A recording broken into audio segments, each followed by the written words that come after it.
নিজে যাকে বড় বলে বড় সে নয়, লোকে যাকে বড় বলে বড় সে হয়। ছোট থেকে এমন নীতিবাক্য শুনে বড় হওয়া প্রাপ্তবয়স্ক লোকটাও আজ ব্যাপক দ্বিধায়। ক্রিস্টিয়ানো রোনালদোর মতো কেউ যখন নিজের ঢোল নিজেই পেটান, তখন আসলে দ্বিধায় না পড়ে উপায় থাকে না। যুগের বদলে নীতি কথাগুলো হয়তো বাঁক বদল করেছে। এখন থেকে বলতে হবে, লোকে যাকে বড় বলে বড় সে নয়, নিজে যাকে বড় বলে বড় সে হয়। প্রায় দেড় যুগের লম্বা ক্যারিয়ারের পুরোটা সময় জুড়ে ক্রিস্টিয়ানোর সঙ্গে তুলনা চলেছে লিওনেল মেসির। ক্যারিয়ারের পড়ন্ত বেলাতেও চলছে।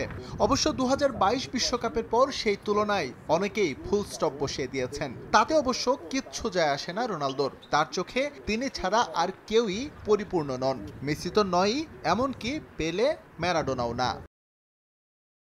আমি সর্বকালের সবচেয়ে পরিপূর্ণ ফুটবলার। কেউ যদি বলে ক্রিস্টিয়ানো পরিপূর্ণ নয়, এটা মিথ্যা কথা। আপনি পেলে, মেসি, মারাদোনার কথাও বলতে পারেন, তবে আমিই সেরা।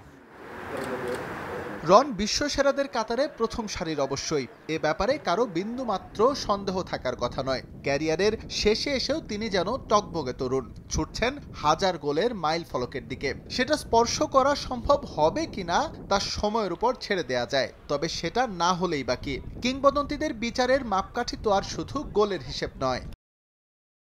আমি যদি 920 বা 925 গোল নিয়েও ক্যারিয়ার শেষ করি, এটা আমার কাছে কোনো বিষয় না। আমি ইতিহাসের সেরা ফুটবলার।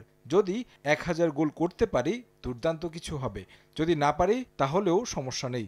সংখ্যা কখনো মিথ্যা বলে না।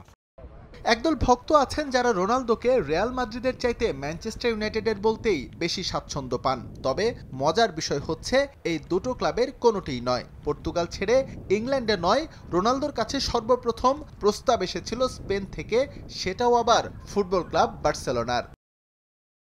ম্যানচেস্টার ইউনাইটেডের আগে আমি বার্সেলোনার হয়ে খেলতে পারতাম। আমি যখন স্পোর্টিং সিপিতে ছিলাম, তারা চেষ্টা করেছিল আমাকে সাইন করতে। বার্সা সত্যিই চেয়েছিল, কিন্তু 1 বছর পর যখন ম্যানচেস্টার ইউনাইটেডে আসলাম, সবকিছু বদলে গেল। এদিকে আবারও সৌদি প্রো লিগের প্রশংসা করেছেন ক্রিস্টিয়ানো রোনালদো। তার মতে, মানের দিক থেকে লিওনেল মেসির মেজর লিগ সকারের চাইতে অনেক এগিয়ে মধ্যপ্রাচ্যের club football championship. S M Iqbal, সময় সংবাদ।